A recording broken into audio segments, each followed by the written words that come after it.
आता बघूयात आजच्या टॉप 9 मोठ्या घडामोडी। एखाद दुसरा व्यक्ती मेल्यानं राजकारण्यांना फरक पडत नाही। जैन धर्मसभेतील कैवल्य रत्न महाराजांच्या वक्तव्यानं वादाची शक्यता। कबूतराला शांतताप्रिय म्हणत डॉक्टरांचा मूर्ख असा उल्लेख। किसी की कबूतर की टीट से उसकी जान चलेगी तो क्या टीट से जाएगी? मैं तो डॉक्टरों को भी मूर्ख कहता हूँ अगर जो इस तरह से बयान देते हो तो। जो फैलता है रोग उससे भी कुछ लेना देना नहीं है। एक आध इंसान मर गया उससे भी कुछ लेना देना नहीं है। धर्मगुरूंनी घराघरात प्रचार केला म्हणूनच फडणवीस सत्तेत आले। जैन धर्मगुरू धर्मानंद महाराजांचं वक्तव्य तर राजसत्ता पलटवायला आम्हाला वेळ लागणार नाही, धर्मानंद महाराजांचा इशारा।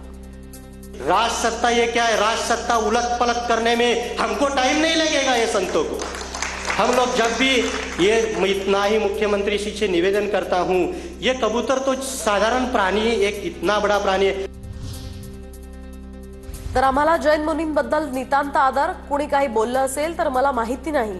जैन मुनींच्या वक्तव्यानंतर मुख्यमंत्री फडणवीसांची प्रतिक्रिया।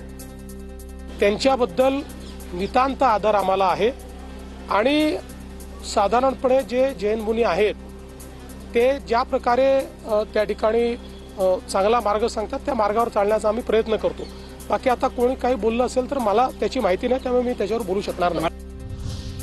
सरन्यायाधीशांना बूट फेकून मारणाऱ्या वकिलाची ही बाजू ऐकली पाहिजे। कबूतर बचाव धर्मसभेमध्ये भारतानंद सरस्वती यांचं वक्तव्य। अभी सुप्रीम कोर्ट को भी जूता फेंक कर मारे सर न्यायाधीश को, तो ये भी सोचना चाहिए वो जो वकील ने मारा है वो वकील क्यों मारा है, क्यों फेंका है, उसकी भी बात थोड़ा सुन लो। उनके इंटरव्यू बहुत आए हैं। जैन मुनींकडून शांतीदूत जनकल्याण पार्टीची घोषणा। पालिका निवडणुकीमध्ये सुद्धा उमेदवार उभे करणार। दादरचा कबूतरखाना पुन्हा सुरू करण्याची मागणी।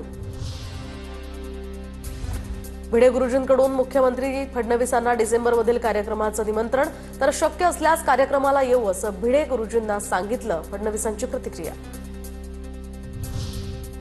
वैयक्तिक टीकेवर फडणवीसांच्या नेत्यांना सूचना। कुणीही वैयक्तिक टीका करू नये। जयंत पाटील आणि पडळकरांच्या वैयक्तिक टीकेवर सुद्धा आमचा आक्षेप होता। शिवाय चंद्रकांत पाटील यांच्यावर होणारी टीका सुद्धा वैयक्तिकच आहे। ही चिखलफेक आता संपली पाहिजे, फडणवीसांचं वक्तव्य। अजित पवारांचे राष्ट्रवादी संग्राम जगतापांना नोटीस पाठवणार। जगतापांची भूमिका पक्षाच्या विचारधारेशी विसंगत। अजित पवारांकडून भूमिका स्पष्ट, तर दिवाळीची खरेदी फक्त हिंदूंकडूनच करावी, जगतापांनी केलं होतं वक्तव्य। या सगळ्या वाचाळवीरांना मुख्यमंत्र्यांनी आवरावं। बाबासाहेब पाटील आणि संग्राम जगताप यांच्या विधानांवरून सुप्रिया सुळेंची टीका, तर संग्राम जगताप यांच्या स्टेटमेंटचं मला अजब वाटतं असंही विधान।